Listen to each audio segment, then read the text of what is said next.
ही पत्रकार परिषद मी महाविकास आघाडीचे आपले उमेदवार वसंतराव यांच्या समर्थनार्थ किंवा प्रचारासाठी घेतली आहे। कारण आज 5 वाजता प्रचार संपतोय या टप्प्याचा।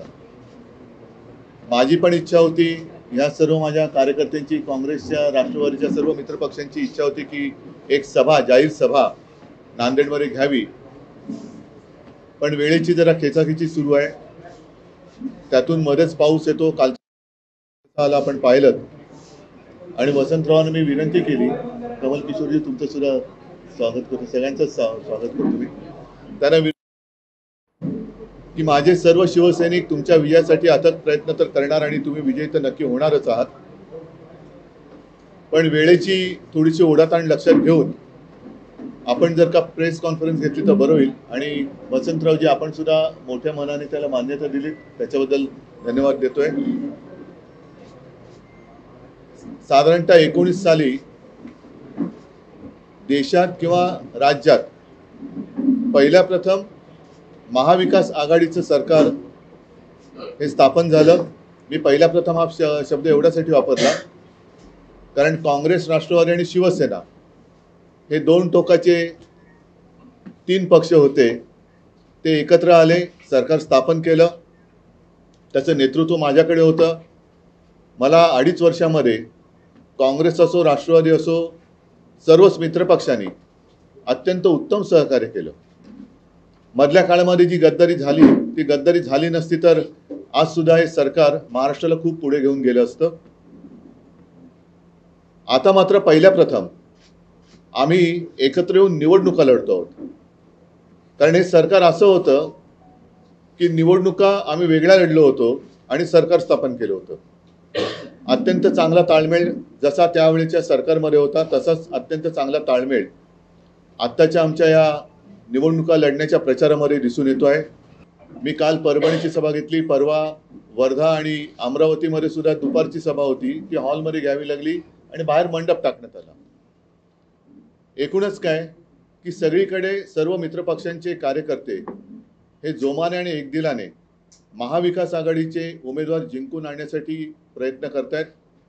आणि मला खात्री आहे की जिथे जिथे काँग्रेसचे उमेदवार आहेत त्यांची निशाणी हात आहे, राष्ट्रवादीचे त्यांची निशाणी तुतारी आहे आणि शिवसेनेची मशाल, तर जणू काही ह्या आपल्याच निशाण्या आहेत। अशा पद्धतीने सर्व मित्रपक्षांचे कार्यकर्ते हे अत्यंत प्रामाणिकपणे त्या मतदारसंघात काम करतात आणि एवढी एकजूट, एवढी एक जिंचीपणा आल्यानंतर विजय हा निश्चित असतो। एकूण जर का तुम्ही पाहिलं तर देशामध्ये हुकुमशाहीच्या विरुद्ध एक लाट उसळलेली आहे आणि सगळ्यांच्या मनामध्ये भीती आहे की हे घटना बदलतील, हे संविधान बदलतील आणि गेल्या काही वर्षातली त्यांची वाटचाल ही तशीच दिसते। म्हणजे वसंतराव, मला या प्रचाराच्या दरम्यान काही शेतकरी भेटतात, कारण ग्रामीण भागामध्ये शेतकऱ्यांमध्ये मोठा असंतोष आहे आणि शेतकऱ्यांना विचारण्याची गरज लागत नाही। शेतकरी दादा स्वतःहून समोरून येऊन सांगतोय की यावेळेला आमचं मत महाविकास आघाडीला आहे। म्हटलं का तुम्ही एवढ्या निश्चयाने आता का उतरलेला आहात? तर त्यांचं म्हणणं की एकतर महाविकास आघाडीच्या सरकारने आम्हाला कर्जमुक्त केलं होतं, इतर बऱ्याच काही गोष्टी त्यांनी मला सांगितल्या, पण सगळ्यात प्रमुख मुद्दा त्यांनी जो सांगितला, जो मला सुद्धा काळजाला भिडला, ते म्हणाले, अहो उद्धवजी, हे जे भाजपचं आहे मोदी सरकार, त्या मोदी सरकारने संकटाच्या काळात साथ देणाऱ्या शिवसेनेच्या सातबाऱ्याचं नाव लिहिलं, तर उद्या यांचं सरकार आल्यानंतर आमच्या सातबाऱ्यावरती दुसऱ्याचं नाव लिहिलं तर आम्ही कोणाकडे जायचं? म्हणजे आता त्यांना ही भीती वाटायला लागले की ज्या मोदीजींनी इथूनच नांदेडमध्ये आले होते का आणखीन कुठे शिवसेनेला नकली सेना म्हटलं, मग ते बोलले तुमच्या नावावरचा सातबारा, त्या सातबाऱ्यावरती खाडाखोड करून निवडणूक आयोगाच्या माध्यमातून यांनी सातबाऱ्यावरचं नाव बदललं, उद्या आमचा सातबारा खोडला आणि त्याच्यावरती दुसरं उपऱ्यांचं नाव लिहिलं तर आम्ही काय करणार? म्हणजे हा आता सातबारा बदलण्याचा एक जो धोका आहे हा शेतकऱ्याच्या लक्षात आलेला आहे। म्हणजे तुमच्या ते म्हणाले की तुम्ही एवढे सहकारी, कठीण काळामध्ये तुम्ही त्यांच्या सोबत राहिलात आणि तुमच्याशी जर हे असे वागले असतील आणि वागत असतील आणि तुम्हाला आता नकली म्हणत असतील, तर उद्या आम्हाला हे नकली शेतकरी म्हणतील, आमचा सातबारा चोरतील, आमची जमीन चोरतील आणि आम्ही काय करणार? कारण दात कोणाकडे मागणार. तर हा एक मोठा धोका हा त्यांच्या मनामध्ये दिसतोय. म्हणजेच काय की एक तर संपूर्ण 10 वर्षाचा नाकर्तेपणा यांचा समोर आहे. त्याच्यानंतर यांची हुकुमशाही, जसं सुरतेमध्ये एक जादू झाली आणि भाजपचा उमेदवार जिंकला. ही अशी जादू जादू जादू करायला लागले तर आम्ही आणि सर्वसामान्य लोक काय शिल्लक राहणार, हा त्या शेतकऱ्याचा प्रश्न आहे. त्याच्याकडे माझ्याकडे उत्तर आहे, ते म्हणजे महाराष्ट्रामध्ये महाविकास आघाडी आणि देशामध्ये इंडिया आघाडी. तर अशा पद्धतीने ही निवडणूक होते आहे. एक घटना बदलण्याची, संविधान बदलण्याची भीती ही सर्वसामान्यांच्या मनामध्ये खोलवर रुजले. कारण यांनी गेल्या संसदेच्या अधिवेशनात समोरचे विरोधी पक्षाचे जवळपास 150 खासदार हे निलंबित करून आपल्याला पाहिजे तसं मनमानी करून काही कायदे हे पारित करून घेतले. म्हणजेच काय की हम करे सो कायदा. तर आता ह्याच्या विरुद्ध सगळी जनता एकवटलेली आहे. म्हणून वसंतरावजी, तुम्ही आणि संपूर्ण महाराष्ट्रातलेच, मला तर असं वाटतं की कदाचित 48चे 48 खासदार निवडून येतील. तर आणखीन तुम्हाला काय विचारायचं असेल? राज्य बँक गैरव्यवहार प्रकरणात अजित पवार आणि सुमित्रा पवार यांना क्लीन चिट दिलेली आहे. काय वॉशिंग मशीनची जाहिरात आहे ना ती. एकीकडे तुमची सुरक्षा व्यवस्था जी आहे ती कमी करण्यात आली, परंतु आता पार्थ पवार यांना मात्र बायप्लस दर्जाची. हो, मला कळलं. रॉकेट लॉन्चर, रणगाडे वगैरे वगैरे काय काय देतात त्यांना. आणि हेच झालेलं आहे. त्यांचे सगळे जे काही त्यांच्या आजूबाजूला असलेले गद्दार लोक आहेत, अगदी साधे म्हणजे कोणाचं मी कामामुळे त्यांना मी कोणाला कमी लेखत नाही, पण अगदी घरामध्ये काम करणाऱ्या सुद्धा Z+Y+Y Z हे काही दिले. आणि बाकी सुरक्षा, सर्वसामान्यांची सुरक्षा ही वाऱ्यावर पडलेली आहे. महिला सुरक्षित नाही आहेत. अगदी सलमान खानच्या घरासमोर सुद्धा गोळीबार होतोय. त्यांचाच एक आमदार गणपत गायकवाड, त्यांच्याच पक्षात कोणी ऐकत नाही म्हणून तो उद्विग्नतेने पोलीस स्टेशनमध्ये गोळीबार करतोय. तर सुरक्षा वाऱ्यावर पडलेली आहे. सर्वसामान्यांची सुरक्षा वाऱ्यावर आहे. आणि यांच्यासोबतचे गद्दार आहेत, त्यांना मात्र ते कडेकोट बंदोबस्तात ठेवत आहेत. आता त्या सुरक्षेचा खर्च कोण करतंय, हा एक प्रश्न आहे. म्हणजे सर्वसामान्य माणूस ज्याची सुरक्षा तुम्ही उघड्यावर टाकले, त्याच्याकडनं कर घेऊन तुम्ही गद्दारांची सुरक्षा करतात. लोकसभा निवडणूक बिनशर्त होते आहे. नेमकं लोकशाही हुकुमशाहीकडे जाते का? जसं आपण सुरतमध्ये जी परिस्थिती झाली, नक्कीच जाते. आणि सुरत हे काय केंद्र मला कळत नाही. गद्दार पण पहिले सुरत त्यांना सुरक्षित का वाटली? ज्या आमच्या छत्रपती शिवाजी महाराजांनी सुरत लुटली होती, ती सुरत महाराष्ट्र का लुटते? महाविकास आघाडी एकत्रित प्रचार करते, मात्र हा का आता चाललंय ना. एक अपवाद आहे तो सांगलीचा. विशाल पाटील, पण तो महाविकास आघाडीचा नाहीये. त्यांनी बंडखोरी केलेली आहे आणि मला वाटतं काँग्रेस त्यांच्यावरती कारवाई करेल. पण नांदेडमध्ये अशोक चव्हाण भाजपामध्ये गेले, त्यानंतर इथं महाविकास आघाडीवरती सूट घेतलं जातं. अशोक चव्हाणांचं भाजपात जाण्याबद्दल तुम्हाला काय वाटतं? त्यांचे ज्येष्ठ सहकारी इकडे बसलेत आणि ते गेल्यानंतर नवीन चेहरे पुढे येत आहेत, जे आतापर्यंत त्यांनी वाट ज्यांची आडून ठेवली होती.